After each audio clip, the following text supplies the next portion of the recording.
Okay, going to continue with Gemini, generally speaking. Gemini being the third natural sign of the zodiac, rules hands and also hands on the throat. So it's about speech and doing things.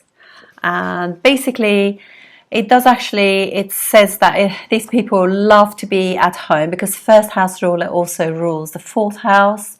And in the fourth house, Mercury, the ruler, is actually exalted. So they love being at home. They hate going to work. 10th house being in Pisces. They much rather be at home, hang around home, and yeah, that's the place that they feel best. Mercury rules any form of wit, comedic timing, even black comedy kind of thing. Gambling houses are ruled by all amusement arcades, adventure parks, entertainment centres, parks and gardens are all ruled by Mercury. The god's son is Mitra, which is all about friendships and divine bliss, and it's obviously the third house, so it's house of struggle for that bliss. Third house is also one of the karma houses, so it's very desire based. They're always chasing desires, romance, sensuality, sexuality. They like to achieve things in the future. So it's always like not really living the present because too much focus on the next thing and the next thing because they love that material gain. It's also all to do with Gemini and Mercury, also about curiosity. They're a bit nosy, they want to know other people's business, they can be a bit gossipy, a bit fickle. They can definitely, it's the planet of jealousy actually, particularly if it's an earth sign, and because it's all very surface with them. You know, every planet has got a good and bad side, so it's just the way it is. Too many planets in Gemini just means that you can't be enjoying life because you're too desire based and always wanting. So so there could be struggles. They have to put so much effort into achieving those desires as well.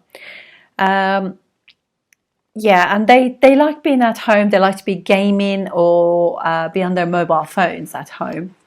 Very likely that these people will be texting loved ones, even if they're next door. You know, they just love being on their phones, constantly, like being incommunicado, if you like. And Mercury, obviously, is all about, you know, sports and playing. It's not competitive like Mars will be, like a competitive sport. It'll be more like groups playing, things like that. So and it is distance as well, so it's more like will be sporty stuff that will be more to do with distance, so like jogging and running, power walking, cycling, all of those things will be more to do with Mercury. And the nakshatras that are within Gemini, they're also very much about putting effort in, searching, doing things more than once in order to fulfill the desires of their life. So just wanted to give you a little outlook about how a blank chart will be. So it's actually Gemini is situated between what would be like a benefic house, Taurus, and also Cancer. So it's wonderfully benefically hemmed, and it also gets the aspect from Jupiter from Sagittarius. Obviously, I know they're not in there, but this is just like, will be like if it was like a blank chart. It also gets the aspect from Mars as well, from Scorpio, with this 8th aspect. So they have to look after their health. And then obviously Moon rules their second house. So it just means that they could get money from their mum. And also for them, saving money will be difficult because basically it's Cancer is like the moon. wax and wanes, it changes. So it's up and down. It can really go up high, or it can go really down as well. Sun rules their third house. Second house. I just let's do. So the second house is for them is between a benefic and a malefic as well, the sun as well, and it's also being aspected by Saturn, as you can see. So let's just find out more about things to do with Gemini, if you like, because it's quite interesting when you do like house by house and see what's going on. So being the third house of the zodiac, it's obviously all to do with efforts. This house, the planet that rules them, obviously Mercury, is half benefic, half malefic, because it depends on the company that it keeps. So it's very fickle. The planet is generally close to the Sun as well, so there is generally conjunction between Sun and Mercury, and Venus also moves quite close to them, but Sun and Mercury work very closely with each other, and it's the Lord of the third and the first together, which is in a sense not that great for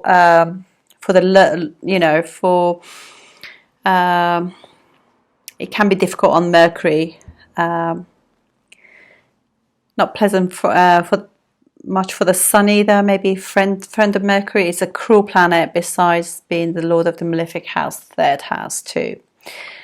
Generally speaking, since Mercury also happens to be the Lord of the fourth house, which is house of education, many lawyers are born under this lagna. And also the 10th house is owned by Jupiter, which is a spiritual Jupiter, and hence in an extended sense indicator of justice and knowledge.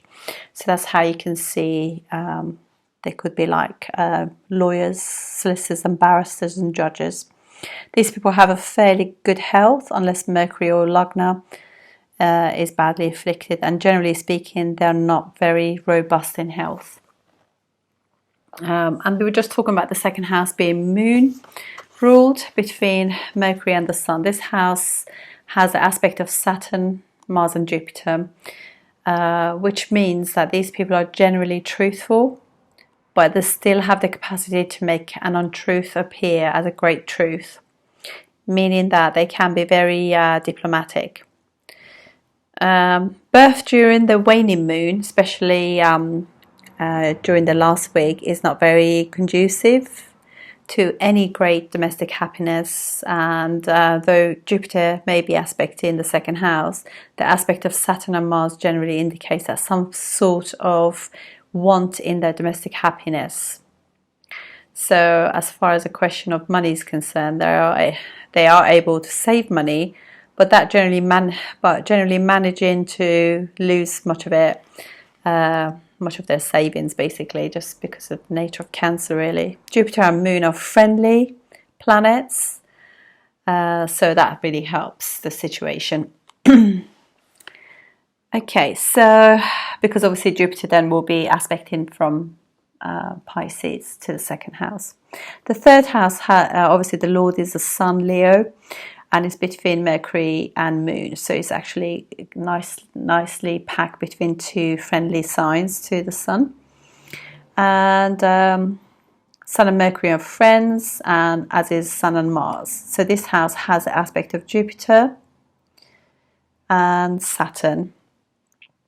These people generally have a good number of brothers and sisters, but unfortunately, owing to aspect of Saturn, the natives thrives much better than the brothers or sisters. Yeah, so it's amazing what you can see with these things, isn't it? It's just incredible. The aspect of Saturn, especially on the house, makes them a bit revengeful and excitable by nature. Whether they act upon this or is a different thing, but oftentimes a certain amount of vanity is seen about them, because of obviously Leo being quite vain sign. They have frequent small travels, and yeah, they do tend to do that. The fourth house has Mercury as its lord. This house is between Sun and Venus, Leo and Libra, and they are both friends of Mercury. This house has the aspect of only Jupiter. Moon and Mercury must be considered to be friends.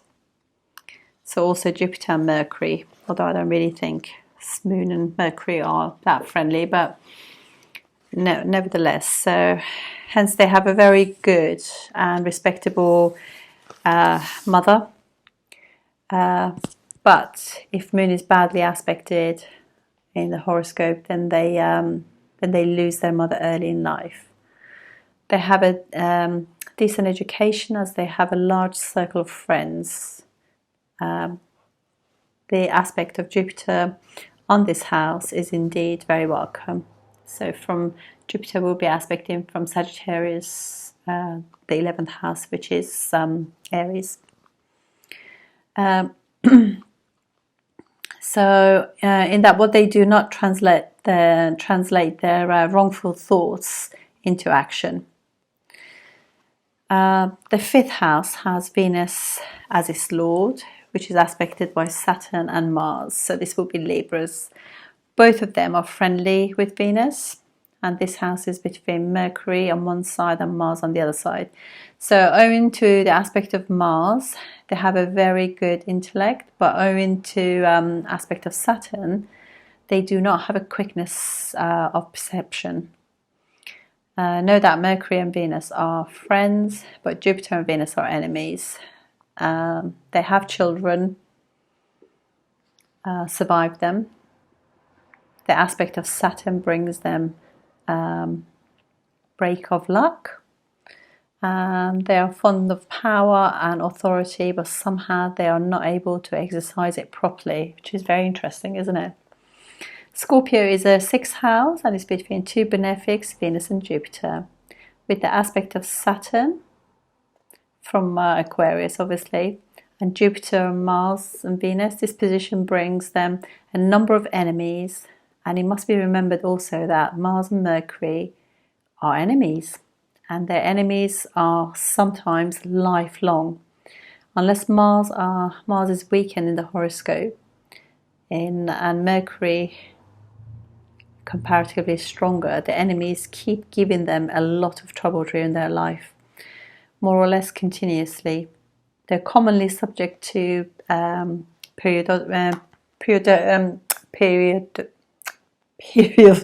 periodical ill health, but nothing serious though.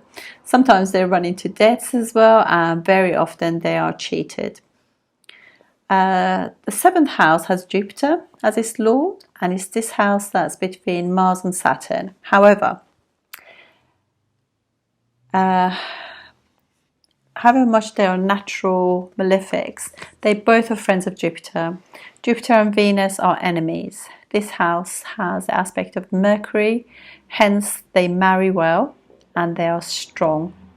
They're a strong indication for marriage, and somehow their domestic happiness is definitely at a discount. The 8th house has Saturn as its lord, and this house is situated between Jupiter and Saturn and has the aspect of Moon. Hence these people live a fairly old age. Saturn happens to be the lord of the 8th house with the aspect of Moon. This may be the reason for their unhappiness, which they very often have in their life. The 9th house has its lord Saturn, and this house is between Saturn and Jupiter. So there is aspect of Mars and Sun to Aquarius, the 9th house. The absence of any benefic aspect on this house is very upsetting, obviously. Somehow there's a definite misunderstanding between father and son, and the native rarely inherits any paternal property worth. And the aspect of the 9th house as the PK is really not good. They are fairly religious in their thought, and they make enough charities. The 10th house has the aspect of its lord Jupiter, obviously, and this house is between Mars and Saturn. This house has the aspect of Mercury. These people will do well in any advisory capacity or lawyers. secretaries, etc. The aspect of Saturn on this house brings them much labor in any work they undertake. They become religious or orthodox as they age advances. And the 11th house has Mars as its lord, with the aspect of Venus, Jupiter and Saturn. They earn very well from their life, and often much more than they deserve. The 12th house has Venus in it and is situated between Mars and Mercury and has the aspect of Mars. They're very liberated in spirit, but oftentimes they're very eccentric. While sometimes they spend, say, £100 or something, they will, on the other hand, haggle very seriously for a few pennies. Still, as Venus is the lord of that house, they know how to enjoy their lives, no doubt. And Mars is a malefic planet, but still a friend to Venus, and is any sort of aspect, malefic aspect on the house is obviously good because it's 12th house. So this basically tells you a little bit about what Gemini is actually in terms of the way it's situated. And I'm going to just give you some more ideas, just literally about this Gemini ascendant. So they like to dip their hands in 1,000 different things, mostly succeed in them. And they obviously communicative, intelligent, they're messengers, and they like business. Their family and money goes up and down due to Moon being their second house ruler. Mom has wealth and prosperity because obviously it rules their fourth house, and his Mercury is exalted there. Relationship with mum depends on the condition of Moon and the fourth house. Obviously, excellent communication, as third house is ruled by the sun. They can be quite authoritative actually in their speech. Mass communication, Moon rules their second house as well. They're calculating about their expenses in their home as they want to be exact. Rules fourth house Virgo, so you can imagine they're all about the detail there. So very good. Always check Mercury's dignity, obviously, whenever you're assessing. Children get proper nourishment and right amount of education because obviously fifth house is ruled by Libra, which is friendly to Mercury, and sports and food and all of that stuff to do with Libra. And there's a balance by depending on Venus's dignity really in the chart, so that's very important. They do tend to have lots of enemies, debts, as the sixth house is Scorpio, secret enemies as well. Mars is an enemy to Mercury, obviously. Marriage can be hard due to Jupiter. Get a spouse that wants to preach and probably is more intellectual than them. Not intellectual, more knowledgeable than them, because they're more gossipy and finicky about things. But they could have a very wise, knowledgeable partner. Long life due to Saturn ruling the seventh house, and education is broad as they are interested in so many different things, and due to Aquarius being their ninth house, very likes culture, diplomatic, and all that kind of stuff. Pisces.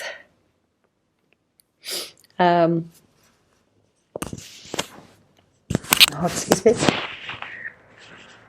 Okay, so Pisces rules their 10th house, so they like to help the helpless. And 11th house of friends again, as we said, Mars, gain through friends, enemies due to friends as well. So amongst their group of friends, 11th house, they will have some enemies because also Mars rules their 6th house. And because Mars rules 6th house Scorpio, they probably don't even know some of those friends are there. Create obstacles for them. They're visionaries for better life due to Venus being the ruler of their 5th house. So Gemini personality with Venus energy is very good for writers, 5th house ruler, and for all the, basically they're jack of all trades and master of some. They're multi-talented, definitely, can handle many things at the same time. Journalism, writing, and all of that are very much mercurial things. They're quite strong, and they love media, emotional in love, and they can marry more than once as well. But the men can be quite playful and not very committal. They need mind bonding with people as well. So more, and they are a lot more sexual than Scorpio. I think people always think the most sexual sign of the zodiac is Scorpio. Scorpios like to bond with one person; they're quite intense, whereas Mercury will be the one that's like having affairs and not being very committed. But they're very friendly, generally speaking, and so making effort. Ardra being the, obviously the three nakshatras there. You got Mrigashira, which is always searching. So the internet searching, finding out information and all of that is very much Mrigashira. The first three padas are in Gemini, and then we have the whole of Ardra ruled by Rahu, is in the middle. Mrigashira is ruled by Mars. So that first part of Gemini is more technical, sort of computer engineering things. Then we got Ardra, which is Rahu, Mercury, because of Gemini, and that'll be much more technologically inspired. Conversations and exchanges of energy and all of that, because it's obviously air sign. And the last part will be like Purnavasu, and Purnavasu will be more Jupiter and Mercury, so more teaching, students, things like that will be more to do with that. Connections are very important to them. They bring people together generally. Thinking process, playfulness and being curious, light and swift and fun. It's a biped sign, so it just means that they are open to change direction. Obviously not as stable then as the quadruped ones, Taurus and Aries. They're intellectual, they're very calculating, objective. It's not very nourishing. Neither of Mercury signs are nourishing at all, really. They're just quite dry as far as the moisture goes. So emotional, they're not very emotional, and it can be said that it's definitely shallow and on the surface, absolutely, and and it tends to use the water or nourishment and emotionally drain others. Actually, as it's such a barren sign. Wherever this falls in your chart, Gemini, that will be like Gemini or Virgo. Actually, they could be quite dry. There could be issues with certain things to do with that sign or house. Association with birds, obviously, because birds do exchange and sing to each other and fly. The colour for Gemini is green, because obviously Mercury is green. So in order to increase their energy, you can wear green under day, you can walk in parks, do some gardening, activities to do with Mercury. And just leaving your head to just relax and not so much be thinking and calculating and planning as such. And Pila Dipika, it says about Gemini that the natives can have black eyes and curly hair, enjoy association with women, and will have thick neck, many friends. He will be intelligent and the mind reader. His nose will be elevated, and he will be fond of music and dancing. He would like to remain indoors. It's very interesting because they love to just be on their devices and be at home.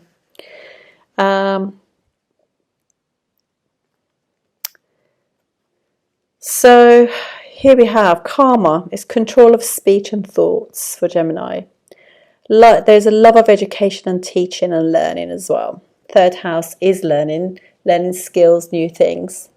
They don't like to get emotionally involved, views things as an intellectual way, communicates, as obviously is the rule of the third house. It's a mutable, adaptable and changeable sign. They talk too much, they can be gossipy, as we said. Relating and connecting to others is through communication, speech. Because Mercury rules first and fourth house, they can be quite close to their family. But the family can be quite nitpicky as well, because Virgo is the critical sign, and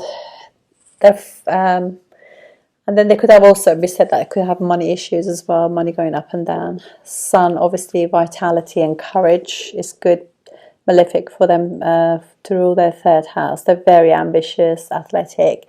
They create skills with their hands. And Venus ruling their 5th and 12th house, their creativity and children, beautiful kids, eye for an investment for them and creativity. Can cause problems with children due to the 12th house, sometimes the best things and the worst things. So they could, there could be issues at some point with the children. 9th and 8th house are ruled by Saturn, so powerful, difficult relationship with dad. They could have health problems and unable to stand up for themselves.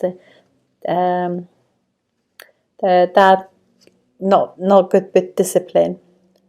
6th and 11th house, as we said about Mars, difficult planet for Gemini, and causing problems, fighting, but ultimately healing at 6th house from the 6th house. The 11th house will be. Mars is about health, enemies, and they can be secret enemies, as we said earlier. And then Jupiter ruling 7th and 10th houses. They can meet partner at work or work with a partner. Jupiter not a powerful planet as benefic, ruling 2 angles. Association with 3rd house. A man holding, just wanted to just say that obviously people think that these are the twins, but they're not. It's a man and a woman, the actual symbols for that. The man is holding a mace for power, and the woman is holding a musical instrument called a lute, L-U-T-E. So their actual original 3rd house, which is called Mituna in Vedic astrology, it just means union, actually, sexual union. Is striding or putting an effort into things, because it's 3rd house. It's a skillful Rashi as well. How we show our talents through our hands and throat, basically. And so these are some of the things about this Rashi. They do actually say that obviously air element is Rajas and likes creating. The rule is Mercury, which is an earthy planet. Some people say, although I have heard this, but I haven't heard that. Some people say that actually Rahu is exalted in Gemini. I'm not really so sure. I've always heard it was Taurus. Some people use it, it's fine. To be honest, I take it like, I think Rahu, Ketu are quite strong in Taurus and Scorpio. But definitely Rahu does well in Gemini and Virgo, and Ketu does well in Sagittarius and Pisces. I think it's sometimes not a bad thing not to worry about if they're exalted or not, the nodes, because they don't really own. They're not like the shadowy planets. It's always good to see what the dispositor is doing. So, and it kind of... So some people think Rahu is exalted in Gemini and Ketu is debilitated. Direction of this Rashi is west, and it's kind of in dreamy state of consciousness. Aditya is Mitra, and the deity is the Ashwini Kumars. And as we said, kind of like it's a dry Rashi as well, and not emotionally connecting anything together. So this is how I see Gemini, generally speaking. Thank you for listening. I speak to you soon. Thank you for you're subscribing and everything. I do really appreciate that. Thank you.